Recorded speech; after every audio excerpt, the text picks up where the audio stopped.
Welcome to the market money magnet guys.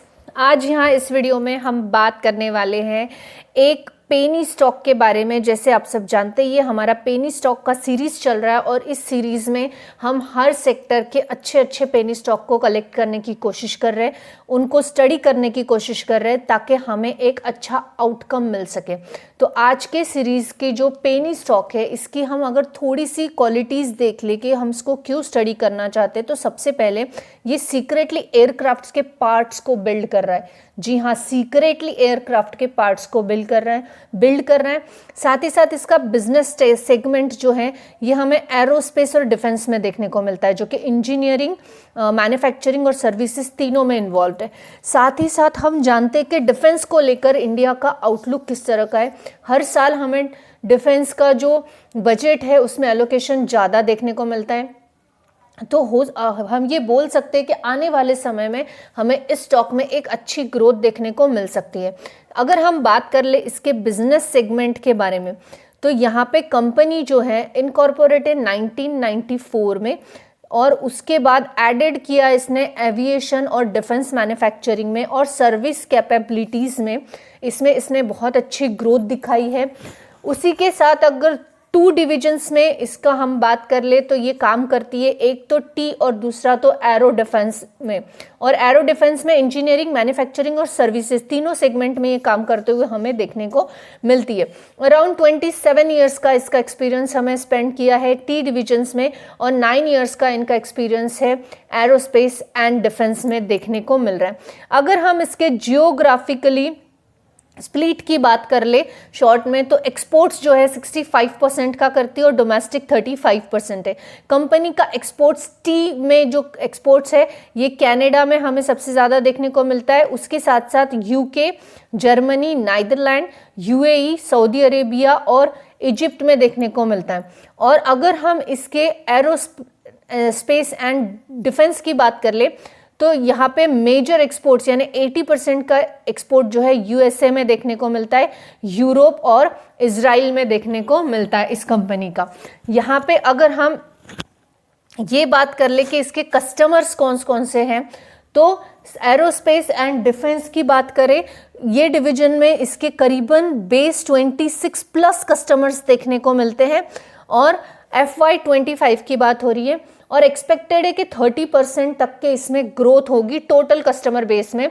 और major customer जो कि एरोस्पेस एंड डिफेंस डिवीजन के हैं वो हमें देखने को मिलते बोइंग कंपनी के, और वो भी यूएसए के 38% FY24 में थे, और 22 में 45% थे, जो कि थोड़े से डिक्रीज होते हुए देखने को मिले। सबसे पहले हम इसके फंडामेंटल्स देखते हैं और उसके बाद आगे की डिटेल्स देखेंगे। नज़र डाले इसके मार्केट कैप की तो आप देख सकते 207 करोड़ का मार्केट कैप, यानी एकदम ही पेनी माइक्रो टाइप का ये स्टॉक देखने को मिल रहा है। स्टॉक पी की बात करें तो 10 है। सेक्टोरियल पी से कंपेयर किया जाए तो अंडर वैल्यूड ये स्टॉक देखने को मिलता है। ROCE 10 का है, ROE 10.8 का देखने को मिल रहा है, 10.5, 10.8 सिमिलरली ही देखने को मिल रहा है। अगर फेस वैल्यू की बात करें तो 2 है। डिविडेंड यील्ड की बात करें तो 0.74 है, जो कि कंसिस्टेंट डिविडेंड पेइंग स्टॉक देखने को मिलता है। करंट स्टॉक प्राइस 55 रुपीज़ का देखने को मिल रहा है। वहीं पे डेप्ट की बात करें तो 78.5 करोड़, डेप्ट टू इक्विटी रेशियो 0.35% का है, यानी हम बोल सकते हैं मिनिमल डेप्ट ये कंपनी पे देखने को मिल रहा है। करंट असेट 95 करोड़ के हैं, वहीं पे इन्वेंट्री 44 करोड़ की है। पेट्रोस की स्कोर 6 होने की वजह से हम ये बोल सकते हैं कि पेट्रोस की स्कोर के हिसाब से लॉन्ग टर्म के लिए स्टॉक फिट बैठता हुआ देखने को मिल रहा है, सिक्योर होता है ये समझ में आ रहा है। अब मोस्ट इंपॉर्टेंट सेगमेंट यानी शेयर होल्डिंग पैटर्न की अगर हम बात कर ले तो प्रमोटर का होल्डिंग 74.80% है। वहीं पे FIS जो है ये 1.16% यहाँ पे देखने को मिल रहा है। DIS जो है 2.66% है और पब्लिक 21.38% देखने को मिल रहा है। किसी भी तरह का प्लेज कंपनी पे प्रमोटर होल्डिंग्स का नहीं देखने को मिलता है। वहीं पे कंपनी के प्रमोटर्स का 74% का होल्ड ये बताता है कि उनको अपने मैनेजमेंट और कंपनी की ग्रोथ पे पूरा विश्वास है। इस वजह से जो प्रमोटर है ये कंपनी में बड़ी तादाद में देखने को मिल रहे हैं। वहीं पे जो FII है इसको भी कंपनी पे विश्वास इनका भी देखने को मिलता है पेनी स्टॉक पे। इस वजह से हमें FII और DI का तादाद इस कंपनी में अच्छा देखने को मिल रहा है। वहीं पे अगर हम बात कर लें प्रॉफिट एंड लॉस अकाउंट्स की, तो प्रॉफिट एंड लॉस अकाउंट में सेल्स जो है ये 150 करोड़ से 182 करोड़ एंड 196 करोड़ देखने को मिल रहा है। हालांकि 24 और 25 में इसका परफॉर्मेंस थोड़ा सा हमें डाउन देखने को मिल रहा है सेल्स में, जबकि उसके पहले की अगर हम बात कर ले 20 से लेके 23 तक, तो इसका परफॉर्मेंस हम डबल की पोजीशन में था, ये बोल सकते हैं। वहीं पे अगर हम बात कर ले नेट प्रॉफिट की कंपनी की, तो 1 करोड़ से 20 करोड़ एंड 90 करोड़ पे देखने को मिल रहा है। बहुत बड़े नंबर हम एक पेनी स्टॉक या माइक्रो कैप से एक्सपेक्ट नहीं कर सकते। अर्निंग पर शेयर भी कंपनी का हमें अच्छा देखने को मिलता है। कंसिस्टेंसी से डिविडेंड पेइंग स्टॉक ये हमें यहाँ पे देखने को मिल रहा है। वहीं पे अगर हम बैलेंस शीट की बात कर ले और बैलेंस शीट में रिजर्व्स की बात करें, तो 167 करोड़, 182 करोड़, 216 करोड़, तो एक अच्छा रिजर्व्स में हमें ग्रोथ देखने को मिलती है। वहीं पे बोरोइंग जो है कंपनी का कम होता हुआ देखने को मिल रहा है, which is one of the positive factor. वहीं पे टोटल असेट्स की बात करें तो असेट्स की क्वांटिटी भी बढ़ती हुई नजर आ रही है, ये भी कंपनी का एक पॉजिटिव फैक्टर यहाँ पे हमें देखने को मिलता है। अब अगर हम सबसे पहले बात कर ले कि कंपनी है कौन सी, तो हम बात कर रहे हैं रोसेल इंडिया लिमिटेड के बारे में, जो कि 55 रुपीज़ एंड 10 पैसे का स्टॉक हमें करंटली देखने को मिल रहा है। रोसेल इंडिया लिमिटेड का अगर आप चार्ट पैटर्न देखें और 5 इयर्स के इसके रिटर्न्स देखें, तो आप यहाँ देख सकते हैं 45% के रिटर्न्स इसने 5 इयर्स में बना कर दिए हैं। वहीं पे अगर आप इसके मैक्सिमम रिटर्न्स देखेंगे, तो मैक्सिमम रिटर्न्स आपको 400 एंड प्लस यानी 470% तक के रिटर्न्स इसने मैक्सिमम रिटर्न्स बना के दिए हैं। एक साल की बात की जाए तो यहाँ पे एक साल में ये -32% देखने को मिल रहा है। यहाँ पे ये चीज़ दिखाने के पीछे का मॉरल ये है कि आप ऐसे छोटे पेनी माइक्रो स्टॉक्स में कम समय के लिए इन्वेस्ट नहीं करना चाहिए। 1-1.5 साल का आपका विजन हो तो आपके रिटर्न्स माइनस में हो सकते, लेकिन 5 साल या 5 सालों से ज़्यादा का आपका रिटर्न हो तो डेफिनेटली आपको एक अच्छे stable return Rosell India limited से बन के मिल सकते।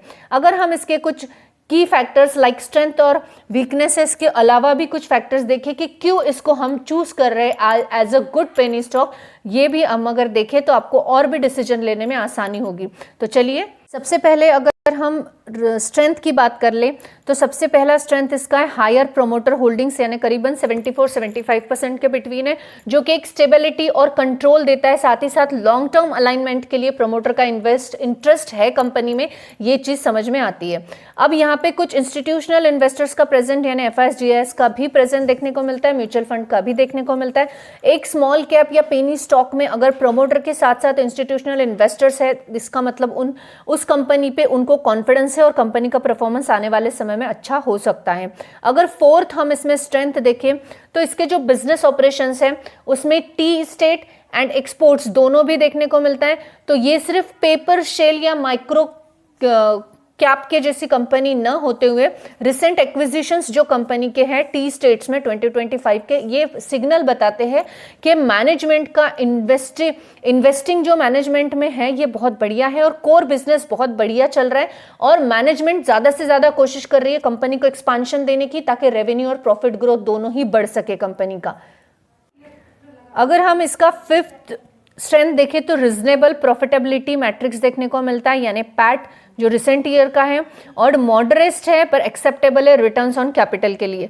तो ये इसके पॉजिटिव फैक्टर्स थे। अब अगर हम इसके रिस्क देखें तो यहाँ पे सबसे पहला रिस्क हमें रोसेल इंडिया का देखने को मिलता है, वो ये है it is micro cap, small company है और ऐसी कंपनीज जो हैं ये हायर रिस्क वाली और वोलेटिलिटी वाली होती है, जिस वजह से लिक्विडिटी का इश्यू स्टॉक मार्केट में आते ही ये कंपनियों में एक बड़ा नेगेटिव डाउनफॉल आने के चांसेस हैं। इंस्टीट्यूशनल का होल्डिंग बहुत छोटा है, ऑब्वियस है 1 से 2% का FIS का होल्डिंग है, तो ये बहुत बड़ा एक इंस्टीट्यूशनल का प्रेजेंट दिखाता है, ऐसा नहीं है, ये लिमिटेड ही प्रेजेंस देखने को मिल रहा है।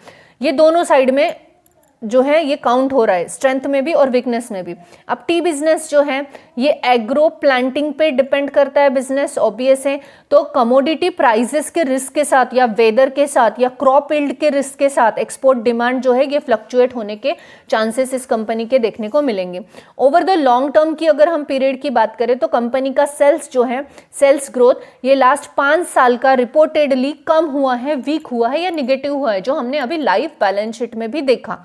तो as per one note for the T और एरोस्पेस कॉम्बो, पॉसिबल हो सकता है कि कुछ रिस्ट्रिक्शंस आए या कुछ रिस्ट्रिक्शन के चलते ये चीज़ें रिस्ट्रिक्शन आए तो बिजनेस में हमें और भी थोड़ा निगेटिविटी फेस करना पड़ सकता है। स्मॉल स्केल बिजनेस है एंड ए स्मॉलर कंपनी है, it may be a limited source हो सकता है कंपेयर टू लार्जर पीयर्स जो हैं, यानी एक्सपांशन के, हेजिंग के या मार्केटिंग के, तो ये लिमिटेड हो सकता वाली बातें हैं, तो ये रिस्क फिर भी आपको कंसिडर करना है। अगर की ग्रोथ देखें हम, जो ट्रिगर कर रहा है रोसेल इंडिया को, जिस वजह से रोसेल इंडिया एक पेनी स्टॉक 55 रुपए के आसपास का पेनी स्टॉक होते हुए भी एक अच्छे खासे पोटेंशियली ग्रोथ की तरफ बढ़ रहा है, तो की जो उसको ट्रिगर करते हैं वो है expansion in a tea state capacity, new acquisition. Recently Rosel acquired the Deodam tea estate जो कि आसाम में है, which added around 1.8 million kg annual production capacity and is reportedly a largest tea state. It's a in its portfolio, सबसे बड़ा portfolio में देखने को मिल रहा है। और इसके एक्विजिशन के बाद रोसेल ने इंक्रीज किया है 40% से अपनी प्रोडक्शन कैपेसिटी को, और ये उसको पोटेंशियल दे रहा है, सब्सिक्वेंटली बूस्ट कर रहा है उसके आउटपुट और सेल्स वॉल्यूम को। जो सेल्स वॉल्यूम हमने रिस्क में देखा कि कम होता जा रहा है, तो ये एक्विजिशन के बाद सेल्स वॉल्यूम बढ़ने के चांसेस ज़्यादा है, इस वजह से ये पॉइंट उसको एक बूस्ट करता है। और सेल्स अगर उसका बढ़ता है तो ऑब्वियसली डोमेस्टिक और एक्सपोर्ट्स दोनों में ही बायर को फायदा होगा। सेकेंड की पॉइंट जो ट्रिगर करता है वो है strong expert demand plus premium quality positioning. एक तो रोसेल का जो डिमांड है एक्सपोर्ट का वो भी ज़्यादा है, और क्वालिटी इनकी प्रीमियम होने की वजह से हम बोल सकते बहुत ज़्यादा डिमांड हो सकती है इसके प्रोडक्ट्स की। Resale claim that it's a tees realize higher than the average price compared to many Assam Villa products, given it a pricing premier export volumes in the 24-25 24% से ओवर प्रीवियस ईयर के production जो है already बढ़ा है इनका, और इनकी quality की वजह से इनकी डिमांड भी बढ़ी है। साथ ही साथ इनकी डिमांड एक्सपोर्ट्स में भी बढ़ी है, एक्सपोर्ट मार्केट में, जैसे कि UK, UAE, Saudi Arabia and other Middle East companies, Middle East cities or countries remains the key growth level, especially at a global demand for a quality black tea stay firm. अब ये सब तो हमने देख लिया कौन से trigger point थे। अगर एक मेरा पर्सनल व्यू रोसेल पर देखा जाए, रोसेल इंडिया पे, कि मुझे ऐसे लगता है कि कौन से इन्वेस्टर को ये कंपनी फिट बैठती है, तो इस पे अगर हम बात करें तो Rossell India could be fit as a small cap और mid cap risk plus moderated return holdings, especially if you are believe in a long term value of a tea business and plus any revival or aerospace and a defense manufacturing.